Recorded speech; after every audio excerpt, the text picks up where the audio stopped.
G'day legends, I hope you're well and I hope you're having a great day. Now, I'm back in a hotel room, but I'm actually back in Ukraine.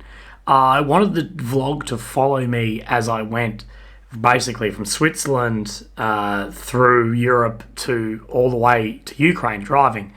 But in my last couple of days in Switzerland, I got really, really sick and I've still got a fair bit of the cough.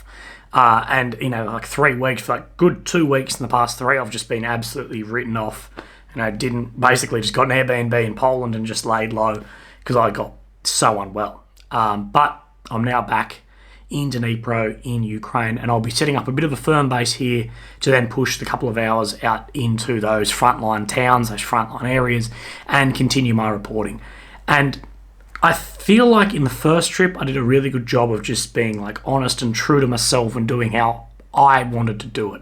And then I feel like I got a little bit carried away in the last trip with like normal tabloid media crap, like not just super casual. I'm not sure if you saw that, but I felt like I went away from my roots and my truthfulness and honesty of that. Like everything I did and said was true, but the format of how I was doing it just felt a bit too mainstreamy. Like this is how I'm meant to be doing it, not how I just want to do it.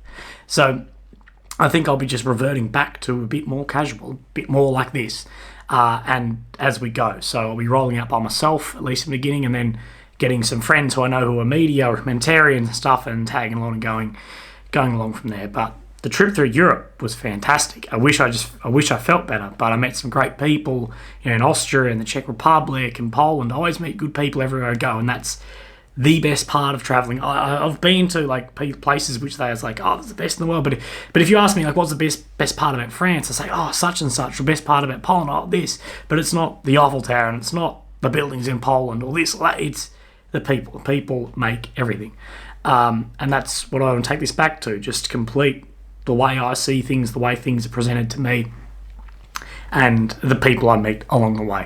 So there'll be an introduction, I guess. This is the introduction to welcome back to Ukraine and back reporting on this terrible war that's happening.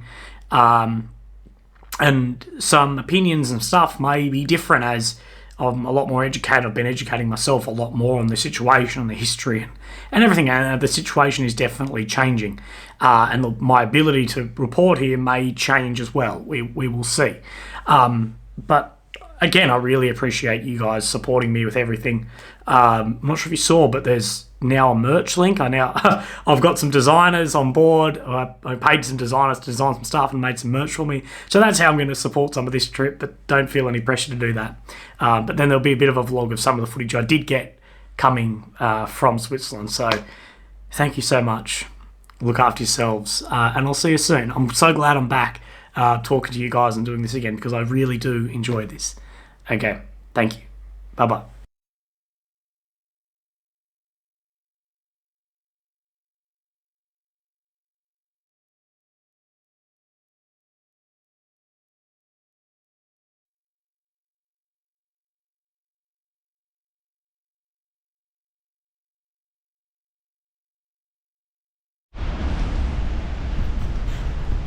This was something I was not planning for. Absolutely pissing rain.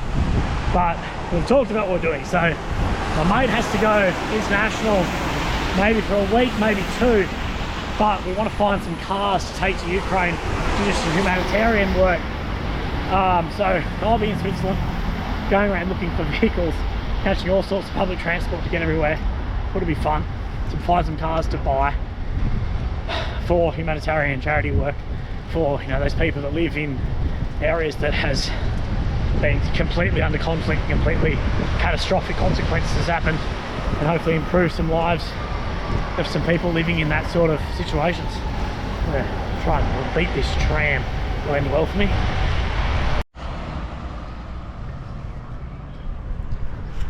So I'm in a town, a town called Student, looking at a Mitsubishi Pajero today.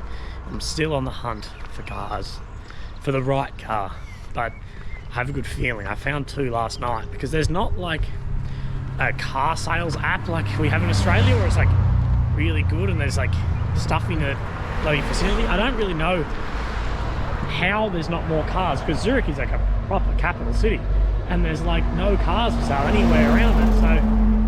Maybe they go out to the towns and small dealers or something. I'm not really sure, because it's just been hard to find anything really. So I've been tracking down everything. It took me about 2 and a bit hours, 2.5, maybe 2 3/4 to get here to this town on the buses and trains and everything, but I didn't miss any. I did have to run for a train and then run for a bus, but we made it. We're here, so hopefully, fingers bloody crossed that these Pajeros are good. I have high hopes for today.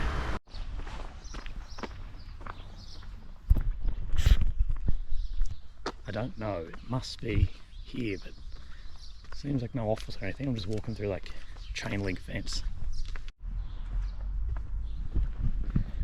Presume these are all taxis, and I can't see a Pajero, but we'll see. See, this is like the weird thing with these car yards. It's not like a car yard, it's just like fucking just a random yard with some cars in it, no signs, no office, no nothing. You just sort of got to walk around until you bump into someone who's like, what the fuck are you doing here? And then you're like, oh, Pajero? So I'm at the wrong garage. Although the maps said, here, I've got to go down to the right or something. Google Maps in Switzerland is a joke. Like, it is so wrong at like all times. It's bloody horrific. So fuck knows where we are now.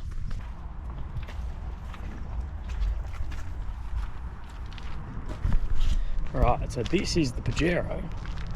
Now I'm trying to find if anyone actually works here. I have no idea where the office is, where anything is, but it's pretty bloody rough. I guess it's not coming back with this as long as it runs well.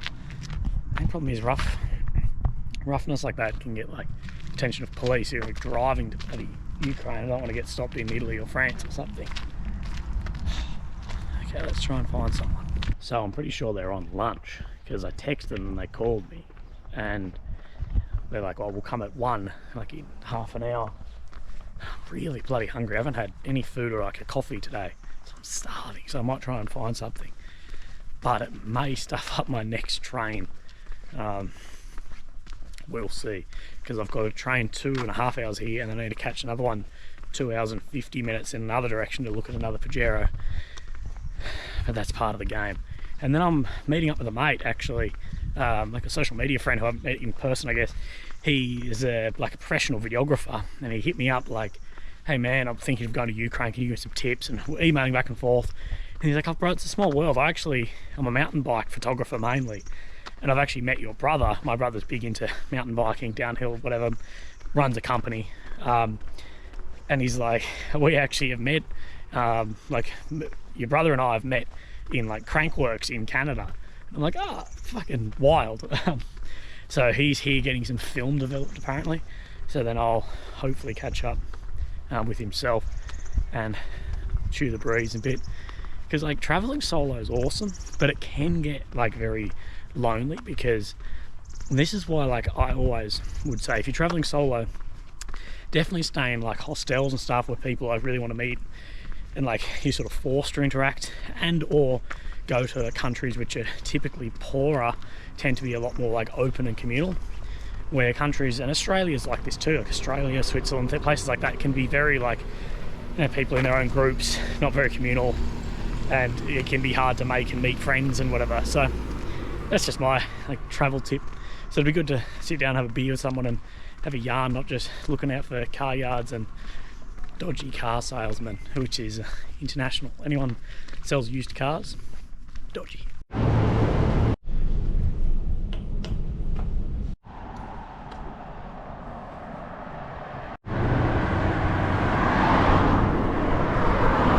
I've spotted 4-wheel drives.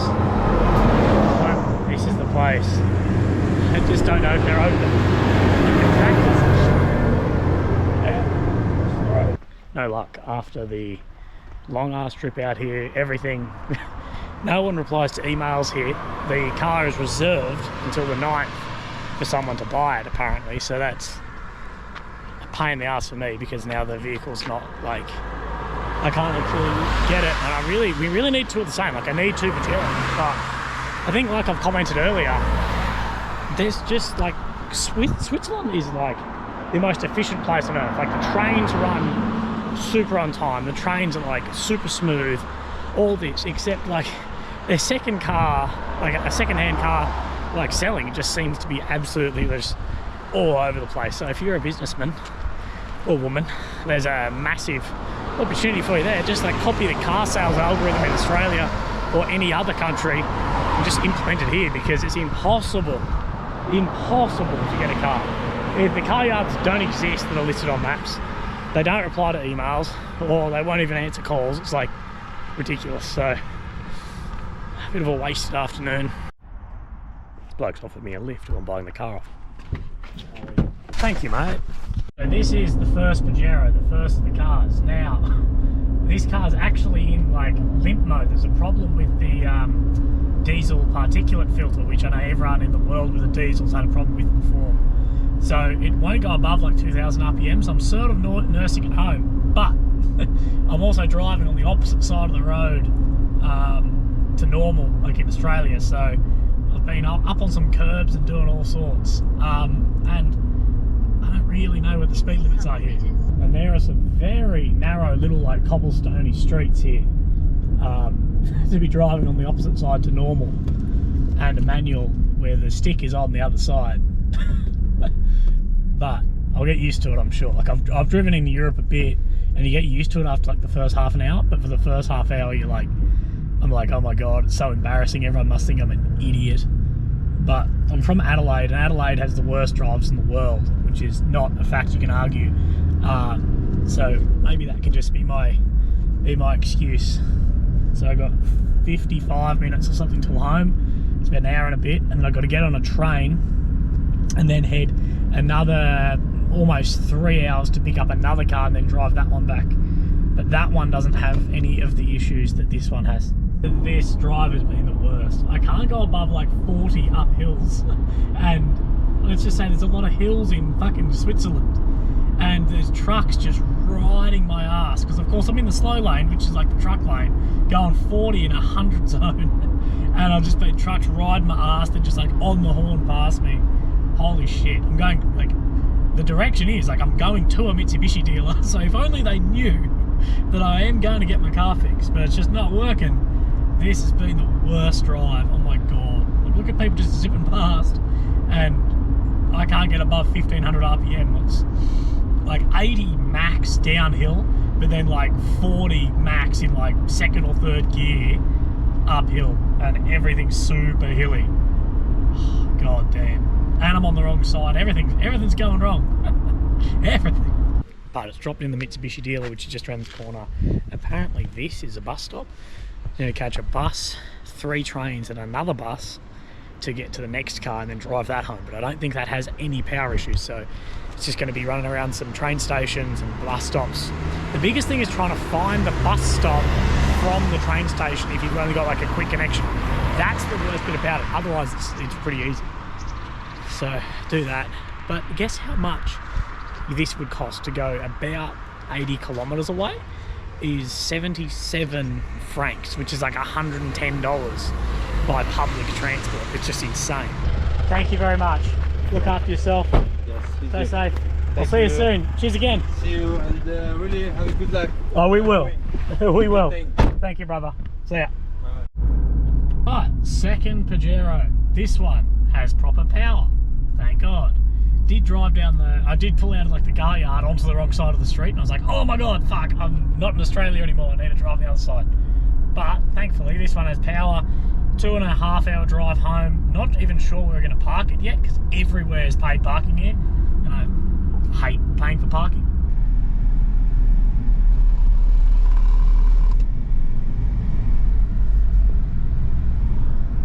A very good friend of mine, Joseph, who I met in Kharkiv, Ukraine, maybe a month before the war, and he was there throughout the war.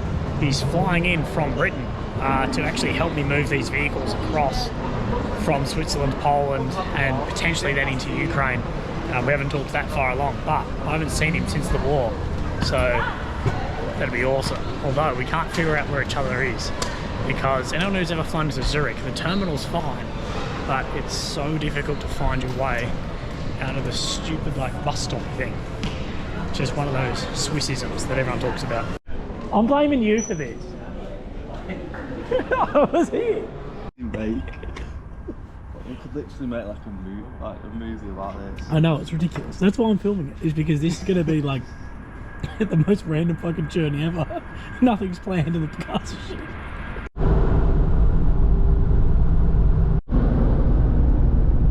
So we're in the very tiny country of Liechtenstein. It's only got 30,000 people. Joseph's turning away from me. And he was telling me it's the only only one of two countries that's double landlocked in the world, meaning it's landlocked by countries that are all landlocked. So it definitely doesn't have a navy or anything, considering it's 30,000 people and the capital I think is like something like 5,000. But I've been trying to find a spoon because I collect and take home those like little travel spoons, but I couldn't find any in Switzerland or Liechtenstein. So it's really like ruining my collection of every country I've been to. So I've lost Joseph. We went around the roundabout and I saw him like in my mirror go the other way. I was like, oh no. Because in roundabouts, at least in Switzerland and Austria, they don't blinker in the roundabout. You just go into the roundabout and then you blinker out of it. You just drive around until you want to leave. Thank you very much. Cheers. Right, both on number two. Number two, boy.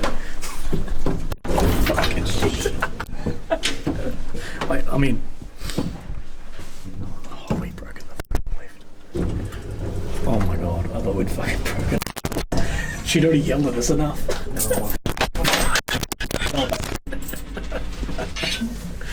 We're fucking useless. We already fucked up the parking in this place and she yelled at us, and then we don't have money for the tax. It has to be in euros. We don't have euros. We're offering all sorts of weird fucking currencies. All worth more. It is worth more. Are tight. They're skin tight.